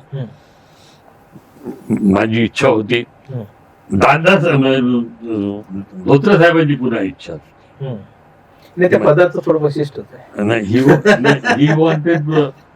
He wanted to contest. पण मी साहेबांना म्हटलं, साहेब मी तुमच्या सोबत राहील, विरोधात राहणार नाही, पण मी उपाध्यक्षपद घेणार नाही. तुम्ही ठरवलं होतं की तिथूनच काम करता येईल. हो. ते पद असं आहे की ते तिथून पद तुम्हाला असं आहे काम की करता येईल, अध्यक्ष निर्णय घेता येते. वरून निर्णय घेता येतात, आपल्या मताप्रमाणे बरोबर आहे. करता येतात, लोकांना सोबत घेता येतं. बरोबर आहे. साहेबांना म्हटलं, साहेब त्यावेळेस आता ते बिचारे म्हणून देव झाले, परंतु साहेब म्हटलं मला दिलीप बाबू तयार आहेत, डॉक्टर शेळके तयार आहे, तुम्हाला अडचण काय आहे? मी तुमच्यापेक्षा म्हटलं तुम्ही माझ्यापेक्षा सिनियर आहात, वडीलधारे आहात, पण मला त्या संस्थेमध्ये दुसऱ्या पदावर काम करायची इच्छा नाही. तुला नको, तुमचं पद नको होतं, तुला काम करायचं होतं. काम करायचं. हा डिफरन्स आहे. हा फार कमी लोकांना लक्षात येतो. पद तर तुम्हाला लगेच भेटलं असतं. उपाध्यक्ष काय कुठलं पद तर मला कधी देणार ते यापूर्वी भेटलंच होतं ना. भेटलंच होतं. मी 17 निवडणूक लढली तुम्ही. ते नाराज झाले, थोडे नाचळली. स्वाभाविक आहे. मी नाही म्हटल्यावर नाराज झाले. पण मग ultimately he was a person who decided my presidentship candidate. Yes. शेवटी मग तेव्हा त्यांनी बघितलं की नाही, काही लोक शाळा लोकांनी त्यांना सल्लाही दिला असं, तर त्यांनीच मग मला अध्यक्षपदाची माझं निश्चित केलं असं नाही. देशमुख म्हणून निवडून येणं कठीण आहे याची जाणीव असल्यामुळं त्यांनी भरपूर प्रयत्न केले आणि त्यांच्याचमुळं मला अकोला, अकोट आणि दर्यापूरच्या मतं पडले. की मी आजही ते आज देव झाले, पण मी मान्य केलं पाहिजे की त्यांना मी नाही म्हणून मी तुमच्या याच्यात राहत नाही म्हटल्यावरही मला अध्यक्ष केल्यावर त्यांनी पूर्ण प्रयत्नामध्ये कुठलीही कमी नाही ठेवली. मनापासून मत कमी होतं, हे फार कमी ठिकाणी होतं. हो, म्हणून त्यांना चान्स होता ना, चान्स होता, त्यांना इच्छाही होती. पण आपल्या इच्छेला मुरड घालून एका वेगळ्या व्यक्तीच्या साठी उभं राहणं चॅरिटेबल संस्थे खूप कठीण काम आहे. ते धोत्रे वसंतराव धोत्रे साहेबांनी केलं आणि त्याबद्दल मी त्यांचा ऋणी आहे आणि आयुष्यभर राहील. पण एक किती मोठी गोष्ट आहे भाईसाहेब की आपल्यासाठी प्रामाणिक प्रयत्न केले, आपल्या मोह माया सगळी बाजूला ठेवून हे कबूल करणं किती मोठी गोष्ट आहे. तर आज आताचा नेतेचे रस्ते ते म्हटलं असतं की नाही ते विरोधात होते, मी मायामुळे झालं, ते विरोधातच होते, मागून दाखवत होते समोर, पण ते काम करत होते. पण हे मोठेपण जे आहे ना तुमच्यामध्ये प्रत्येक टप्प्यावर पण नाही, जी वस्तुस्थिती आहे ती मांडणी केलीच पाहिजे. असं कसं तुम्ही अध्यक्ष म्हणून झालात, काय पाहिलं शिवाजीमध्ये? तुम्हाला काय वाटलं की ही डिझाईन बदलली पाहिजे? अध्यक्ष म्हणून आल्यानंतर मला एक जाणीव आलं की शासनाची मदत झाल्याशिवाय संस्था चालू शकत नाही. आणि त्यामुळं मी सर्व सत्ताधाऱ्यांशी माझे संबंध डेव्हलप केले. ओळख होती, सगळं होतं. आता मंत्री होतो, मंत्री होतो ना, भावर राजकारणाच्या मेन टप्प्यावर आले होते तुम्ही. आणि त्यामुळे पण भारतीय जनता पक्षाच्या लोकांनीही, गडकरी साहेब असतील, देवेंद्र फडणवीस साहेब असतील, या सगळ्या लोकांनी भाऊसाहेबांच्या संस्थेकडे बघून हा पक्षाचा नाही आहे, हा दुजाभाव ठेवला नाही, मदत केली. तुम्ही दुसरी टर्म घेतली. दुसरी टर्म आता योगायोगाने 10 वर्ष देत असतात लोक. एकदा अध्यक्ष झाल्यानंतर 10 वर्ष देत असं रेकॉर्ड आहे. असं दिस इज परिपाटी आहे. हे परिपाठ आहे. अच्छा. रेकॉर्ड तिसरा जर मिळाला तर होईल. ते मिळू शकते, कारण ते मतदार तुम्ही प्रयत्न नाही केले हे खरं आहे. पण एक असंही आहे तुमच्याबद्दल की एकूणच लोक या अध्यक्षपदाचा, एक तर शिवाजीचं अध्यक्षपद म्हणजे जवळपास मंत्र्याच्या स्तरावरचं अध्यक्षपद आहे, ते एक मोठं सत्ता केंद्र म्हणतात. कारण एवढ्या तुमच्या जागा, मुळात आता चॅरिटेबल स्टफ मध्ये सगळ्यात मोठी गोष्ट काय आहे? जागा. आणि त्यानंतर निघणाऱ्या जागा. ते दोन्ही जागा फार महत्वाच्या आहे. आणि मग समाजातलं वेगळी जागा त्यांची, हे सगळं शोधतात ना. तुम्हाला सगळंच मिळालेलं आहे. पहिलेच मंत्रीपद मिळालेलं आहे, आमदारकी मिळालेलं आहे, ऐश्वर्य मिळालेलं आहे, परमनंत आशीर्वाद मिळालेले आहेत. पण तरीही तुमचा असा मोह आहे त्या पदावर असं जाणवत नाही. कुठल्याच पदावर माझा मोह नव्हता, राहिला नाही.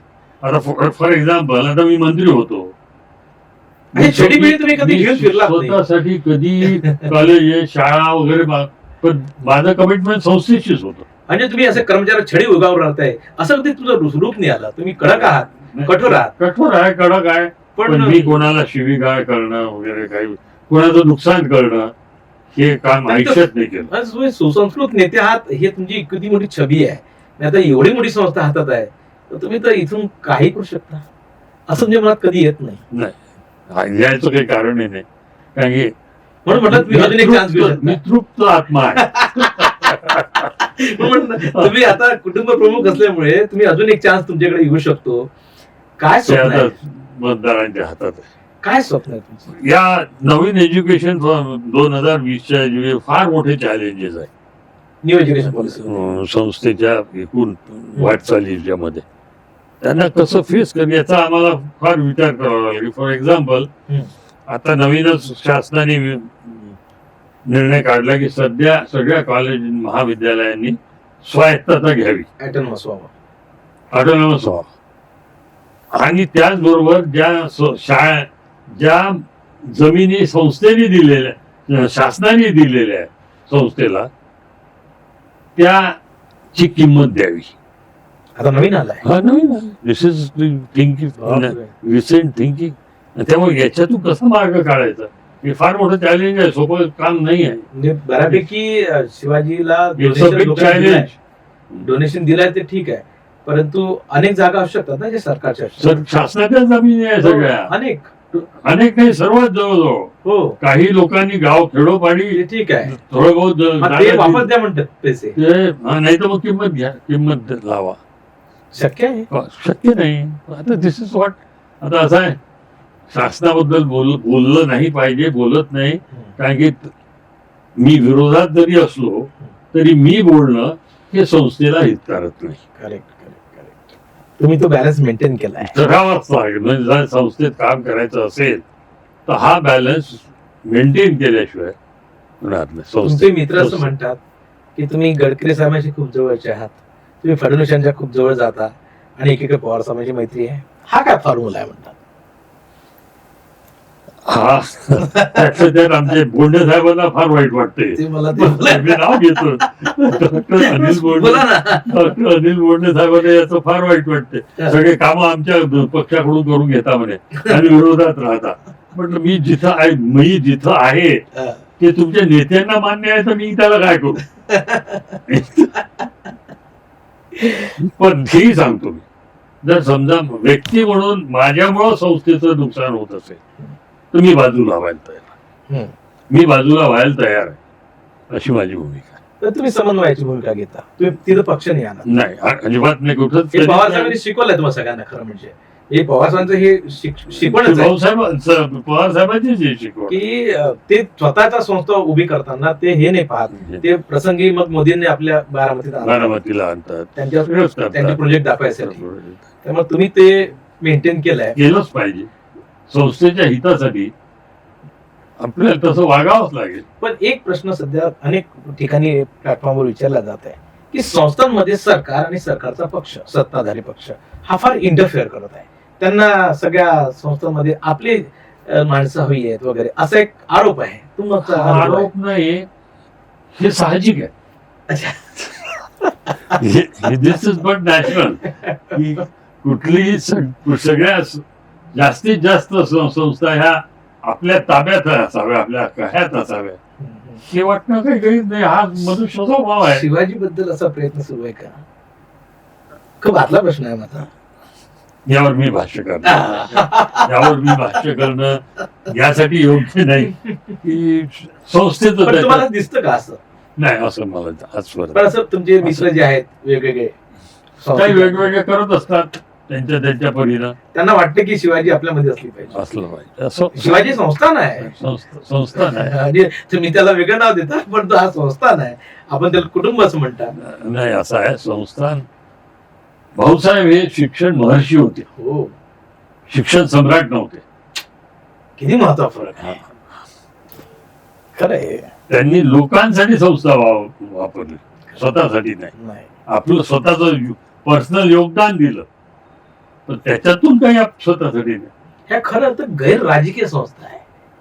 भाऊसाहेब जरी राजकीय नेते होते तरी त्यांना मी पण राजकीय आहे. हा, पण गैर राजकीय काम केलं. गैर राजकीय काम करतो. भाऊसाहेबांनी केलं.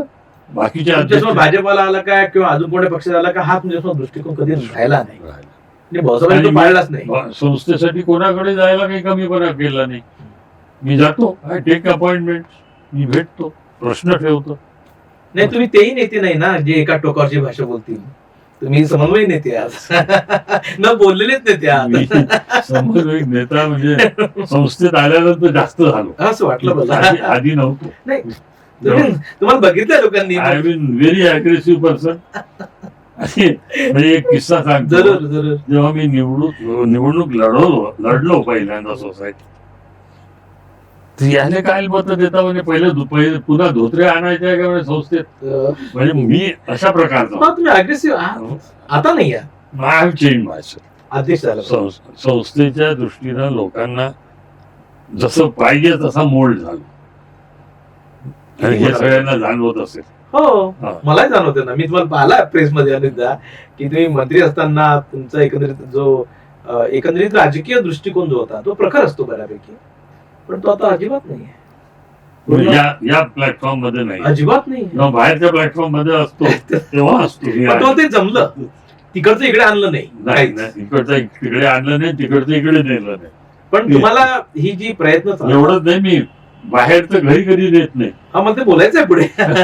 पण आता जे चालू होतं मध्यंतरी, त्यानुसार अनेक लोकांना वाटते मला शिवाजीमध्ये आत जायचं आहे, शिवाजी इथे तिथे, कारण एवढी करोडो रुपयाची प्रॉपर्टी आहे आणि हे सगळं ऐश्वर आहे, शैक्षणिक ऐश्वर या नाव आहे. मग असं तुम्हाला जेव्हा जाणवतं की कोणातरी खूप प्रयत्न करायचे, कसं रोखता? नाही, मला काही वाटत नाही. येते ना असं, मी करतात प्रयत्न, पण मी कधी त्याची काळजी केली नाही की त्यांना करू म्हणजे प्रयत्न होऊ दिला नाही. आता तुम्ही असल्यामुळे अडचणी आहे लोकांना बाहेरच्या आत घुसायला. आहे ना, मला ते म्हणजे बाहेरच्या भाषेमध्ये तिथं घुसता येत नाही. मला पाण्यात पाहतात, हे कोणालाही पाहत असतो कोणी जो अभिलाषी असतो. Yes, one who is ambitious, त्याला असं वाटतं साहजिक आहे. But I am non ambitious man. उद्या मला ही जबाबदारी पासून मुक्त केलं गेलं, मी काय आज अमरावती जरूर. म्हणजे लोकांना असं सांगितलं जातं की तुम्हाला आम्ही आमदारकी तिकीट देऊ, तुम्हाला आम्ही इथं घेऊ, आम्हाला राज्यसभेत घेऊ, असं घेऊ तसं घेऊ, पण तुझा एंट्री करून द्या. तर तुम्ही ते करू देऊन द्याली अशी अडचण ऐकून आलो आम्हाला सध्या. नाही तुमची अडचण आहे म्हणतात की असं त्यांना आज जायचं आणि तुम्ही येऊ देऊन नाही, द्या. असं काही नाही. संस्थेसाठी थांबून ठेवलाय. मला मी संस्थेत राजकारण येऊ द्यायचं नाही तुम्हाला. राजकारण येऊ द्यायचं नाही. ते जे आहे ना, म्हणजे सगळ्या संस्थांमध्ये राजकारण घुसत आहे ते तुम्ही रोखत आहे. रोखत आहे ते आपोआप रोखलं जात आहे. I am not doing anything purposely. पण आलाय का तुमच्या असं लक्षात कधी? बरंच आलंय, पण आता त्याला ते स्वाभाविक आहे असं माझं मत आहे. तुम्हाला तो प्लॅटफॉर्मवर तुम्ही काम केल्यामुळे. हा. शिवाजीचं काय स्वप्न आहे? शिवाजी कुठे गेली पाहिजे पुढच्या 25 वर्षात? शिवाजी संस्था कुठे असेल? हा हे आज कुठं आहे याचा विचार करतो मी. बरोबर. ते प्लॅन प्लॅन म्हणजे आता जे संस्थेतलं जे काही एकूण वातावरण होतं त्यामध्ये मी आमूलाग्र बदल करून आणू शकलो हो. असं ही माझी उपलब्धी आहे.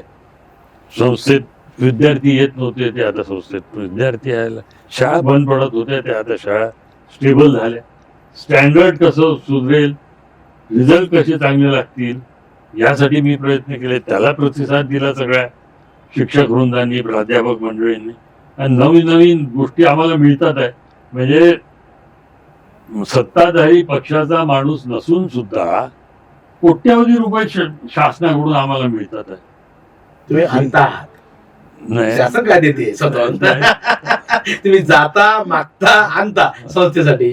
आणि नाही, आणि याच्यानंतर यामध्ये मी एकटा घटक नाही. अर्थात एव्हरीवन वर्किंग इन द, म्हणजे सगळे प्राचार्य, सगळे प्राध्यापक, शिक्षक हे या प्रयत्नात असतात. तुमच्या वेळेस आहे ना भाईसाहेब, एक महत्वाची गोष्ट घडली आहे जे तुमच्या ऑब्झर्वेशन मध्ये आली की माहित नाही. मी मागच्या 25 वर्षाची शिवाजी संस्था बघतोय आणि आताची या 10 वर्षातली बघतोय. बऱ्यापैकी आतली गटबाजी थांबली आहे, गटबाजीच नाही, संपली आहे जवळपास. गटबाजीच नाही आहे. कारण हे मी 15 वर्षापूर्वी 10 वर्षापूर्वी जेव्हा पाहत होतो, प्रत्येक जिल्ह्यात एक वेगळा गट, एक नेता, एक आजीवन सभासद, आणि हे असं असं कडगळ कडगळ कडगळ कडगळ, आणि एक पॉवर स्टेशन. आता ते शिवाजी दिसत नाही या 10 वर्षात. त्याच्या बातम्या फुटत नाही तुमच्याकडून. काय रहस्य आहे? तुम्ही गट संपवले की गटांना समाधानित केलं? गटांना सर्वांना सोबत घेतलं. माझं एकही ठराव वर मतदान 10 वर्षात झालेलं नाही. एक्झिक्युटिव्ह मध्ये एकमुखी सगळे ठराव होतात झालेले आहेत. हे त्यांचं मोठेपण आहे. अर्थात त्यामुळं सगळ्यांना सांभाळून घेतलं मी आता. सगळ्यांना सांभाळ. पण असं होत आहे का की अनेक संस्थेत असतं म्हणा, काय हा गट तो गट तो गट तो गट आहे, लहानसा गट आहे ना आमच्या हातूरवाल्याचा, करत असतात काहीतरी, अजूनही सुरूच आहे त्याचं. पण आता लोकांची पसंती मला आहे, हो मिळाली आहे. बरोबर. आता हे आमचं दोघांचं तिकडे स्थानिकचं सुरू आहे, सुरू राहतं, ते अजूनही सुरू आहे. याही निवडणुकीमध्ये दिसेल. अच्छा. शेवटी तुम्ही मितभाषी असल्यामुळे तुम्हाला खूप फायदा होतो असं आमचं ऑब्झर्वेशन आहे. मितभाषी आहे म्हणता, कडकी आहे म्हणता. नाही नाही, तुम्ही प्रशासन चालवताना कडक आहात आणि संस्थेच्या लोकांना सांभाळून घेताना मितभाषी आहात. असं तुमचे 2 रोल आहेत. तुम्ही जेव्हा तुमचे आजीवन सभासद सांभाळता तेव्हा खूप प्रेमाने सांभाळता, आणि पवार साहेबांची ती पद्धत आहे की पुढच्या तुला नक्की पाहू, म्हणजे इथे पाहू म्हणजे एक तुझं मदत करू आणि मग दुसरे हर्षवर्धन जे आहे की तुला पाहू, ते वेगळे आहे. तुम्हाला आता 2 मुली, 2 मुली ना? हो. एक मोठी मुलगी पुण्यात आहे, छोटी इथे आहे. काय पाहता संसाराकडे? असा 75 वर्ष झाली आहेत, कसं वाटलं मी तुम्हाला? समाधानी आहे त्यांच्याबद्दल. त्या दोघी सुखी आहेत. काही दोघींना त्रास, काही तर त्यांची तक्रार नसते, काही नसते. येतात. आता मोठी घरी आली, लहान तिच्यासोबत IPL चे मॅचेस पाहताय तुम्ही? जे IPL चे मॅचेस काय, वेळ मिळाला तर ब्रिज खेळायचा. आधी लहान मुलगी कॅरम मध्ये इंटरेस्टेड होती, तिच्यासोबत तासोन तास कॅरम खेळायचो. पण त्यावेळेस मग मी घरी गेल्यानंतर मी बाहेर राहत नाही. We don't talk. मी राजकारण बोलत नाही, चर्चा करत, कोणीच नाही करत आमच्या कुटुंबात. मिसेस सुद्धा बिलकुल. माझ्या फायली मी कधी घरी नेल्या नाही. आजच नाही नेल्या असं नाही. आता फायली फार कमी असतात संस्थेत. बरोबर. मंत्री असतानाही कधी फाईल घरी गेली नाही. मंत्रालयात बसायचं, काय असेल ते फायली वगैरे सगळ्या डिस्पोज ऑफ तिथंच करायचा. तिथं गेलं का तो मंत्रिमंडळाचं कुलूप बंद, घरी आपल्या कुटुंबात. खरं म्हणजे नावं नाही घेणार मी, परंतु अनेक संस्था महाराष्ट्रातल्या अशा आहेत ज्यांचे अध्यक्ष जे असतात ते साधारणतः खूप वेगळ्या प्रकारचे असतात. ते अध्यक्ष असतात त्यांची जाणीव अशी पदोपदी प्रत्येक कर्मचाऱ्याला लोकांना समाधान झाली पाहिजे असं दाखवतात. तुम्ही असे कसे वागले नाही? तुम्ही इतके माइल्ड कसे वागू शकता लोकांसोबत? नाही, कारण की दिस इज नॉट माय क्रिएशन. संस्था हे माझं क्रिएशन नाही, ही भाऊसाहेबांनी निर्माण ते रोज केली. जाणीव असते तुम्हाला? हं? रोज जाणीव असते? रोज आहे. आपण धरोहर आहोत, त्याच जबाबदारी आपल्यावर आलेली, ती कशी पार पाडली या प्रयत्नात असतो. ती माझे म्हणून मी कधी मांडलं नाही, ही भाऊसाहेबांची आहे. आणि जो भाऊसाहेबांच्या संस्थेप्रती प्रामाणिक असतो कर्मचारी, त्याला मी शिक्षाही करतो, बरोबर. त्यांना सोडत नाही मी. ते तुम्ही तिथे प्रशासक आहात. हा, तिथं प्रश्न. आणि परंतु हे खूप मोठा हा जगन्नाथ रथ तुम्ही पुढे येत आहात. तुम्हाला काही प्लॅन्स भविष्यात करावे लागतील, कारण पुढचा टर्म तुमचा असेल.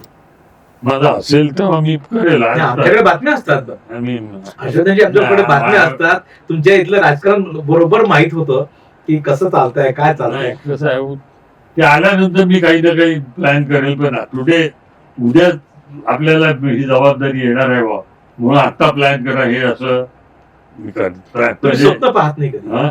स्वप्न नाही पाहत? नाही, स्वप्न स्वप्न प्लॅनिंग नाही, आयुष्यातच नाही पाहिजे. प्लॅनिंग नाही स्वप्नांचं. Planning. मला हे भेटलंच पाहिजे, नाही नाही मी ते मिळवेलच, नाही. त्याचा हिशोब करेलच. नाही नाही, नेवर नेवर. नथिंग. जसा दिवस आला तसा मी हे करतो. सायंकाळी शांत झोप. आणि भरपूर मिळालाय. आता योगायोगाने खासदारकी लढलो नाही म्हणून जरा खासदारी झालो असतो. काय विषय नाही. म्हणजे पण मला आता अभिलाषाच राहिली नाही कुठल्या पदाची. समाधानी आहात. समाधानी, भरपूर, बिलकुल पूर्ण समाधानी. आणि आता हे नव्याचं जे नवीन जे आता तुम्हाला काही करावं वाटलं तर काय कराल? आयुष्यासाठी, समाजासाठी नवीन काही प्रोग्राम करावा वाटेल का? मी मार्गदर्शन करण्याचं काम करेल लोकांना, माणसं ओळखण्याचं, त्यांना शिकवण्याचा प्रयत्न करेल. म्हणजे आज जे देशाची परिस्थिती निर्माण झालेली आहे, येस. ही लोकांना अजून लोकशाहीचं महत्वच कळलेलं आहे. अनफॉर्च्युनेटली तुमच्या कोणत्या राजकीय नेत्याशी खूप चांगला आहे जो विरोधी पक्षात आहे, किंवा तुमच्या अशी विचारधारा सोडून आहे तो माझा खूप चांगला आहे त्याशी, कोणाचं नाव सांगा? हे सगळे नेते आहेत, सगळ्यांचे संबंध किती म्हणजे किती संबंध माझे चांगले. आम्हाला माहिती आहे ती नाव, फक्त तुमची धरून ऐकायची होती. खूप तुम्ही गेलात की काम होते? करतात, प्रतिसाद देतात, त्यांचा मी आभारी आहे. इथे तुमच्या मनात तेव्हा पक्ष वगैरे नसतो? नाही संस्थेसाठी तुम्ही सगळं करतो? नाही, संस्थेसाठी करून उपयोग नाही, नुकसान होईल संस्थे. ते रोज जाणीव ठेवतात. तुम्हाला असं संस्थेमध्ये राजकारण केलं पाहिजे, आपला पक्ष वाढवला पाहिजे, आपले झेंडे लागले पाहिजे, असं कधी मनात नाही आलं? कशाला काय येईल? माझ्या बापाची प्रॉपर्टी आहे जनरली असं होतं ना. होत असेल, पण ही काही माझ्या वडिलोपार्जित प्रॉपर्टी नाही. ही भाऊसाहेबांची आधी म्हटल्याप्रमाणे त्यांनी निर्माण केली बहुजनांसाठी संस्था आहे. बरोबर. त्यामुळे बहुजनांसाठी काम करत राहणं हा माझा उद्देश आहे. त्याप्रमाणे मी करण्याचा प्रयत्न करतो. अमृत महोत्सव आता बाळासाहेबांचा होत आहे, 27 होणार आहेत. इतकं प्रसन्न, हसत खेळत आणि तणावमुक्त ते जीवन जगतात. एवढी मोठी संस्था चालवतात की एक मंत्रिमंडळ चालवणं सोपं आहे महाराष्ट्राच्या सगळ्यात, पण ही संस्था चालवणं कठीण आहे. आमच्या विदर्भामध्ये असं म्हणतात, जे लोक विदर्भाच्या बाहेर हा व्हिडिओ बघत असतील त्यांना सांगतो की आमच्याकडे म्हणतात की हे खटला चालवणं खूप कठीण आहे. खूप चांगला शब्द आमच्याकडचा, की हे कुटुंब आहे आमच्या चांगल्या भाषेमध्ये, आणि हे इतक्या वेगवेगळ्या रूपाचे, वेगवेगळ्या रंगाचे, वेगवेगळ्या स्वभावाचे असे सगळे लोक एकत्र घेऊन एक मोठी संस्था चालवतात. आणि तेही स्वर्गीय भाऊसाहेब देशमुख यांच्या नावाने, त्यांच्या प्रेरणेने. आणि तिथे आजपर्यंत म्हणजे अध्यक्षपदाच्या कार्यकाळात मी तुम्हाला दाव्याने सांगतो की हर्षवर्धन देशमुख यांच्या नावाने 1 पैशाचा असा भट्टा लागला नाही. हे सर्वात मोठे यश, भ्रष्टाचाराचा एक आरोप नाही आजपर्यंत. हे यश होण्यामागे त्यांची संतृप्त अशी मनाची साधना आहे, वडिलांचे त्यांचे आशीर्वाद आहे. आणि हे माझं नाही आहे, हे त्यांचं आहे. हे समजण्याची एक मनोवृत्ती त्यांची तयार आहे. त्याचमुळे पुढच्याही कार्यकाळात शिवाजी संस्था खूप मोठ्या प्रवासात निघणार आहे. त्याचं नियोजन झालं आहे, ते मला सांगत नाही आज असताना जाहीर करायचं नाही. 31 तारखेला कदाचित ते भाषणात सांगतील की मला पुढे काय करायचं आहे. आणि एका सुंदर आणि एका मोठ्या विशाल संस्थेचे ते अध्यक्ष आहेत. ही संस्था त्यांच्यासारखीच प्रसन्न, हसत खेळत आणि सुखदायक राहो या प्रवासासाठी त्यांना शतशः शुभकामना देतो. आणि भैयासाहेब, तुम्ही इथं आलात, तुमचे मनापासून आभार. आभारी आहे. थँक्यू.